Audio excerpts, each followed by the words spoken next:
పగటికి వెలుగు ఇవ్వడానికి సూర్యుని సృష్టించినటువంటి వాడు, రాత్రి వెలుగు ఇవ్వడానికి, కాంతినివ్వడానికి చంద్రుని, లెక్క పెట్టలేనటువంటి నక్షత్రాలన్నిటినీ కూడా నియమించినటువంటి వాడు. God appointed each and every star. ప్రతి నక్షత్రాన్ని కూడా, ప్రతి గ్రహాన్ని కూడా అక్కడ ఆయన అపాయింట్ చేశాడు. You should be here, you should work, this is your work అని చెప్పి దేవుడు దాన్ని నియమించాడు.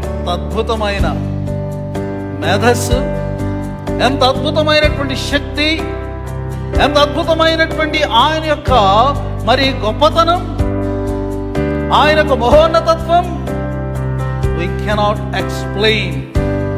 అది మన యొక్క వర్ణనకు మించింది.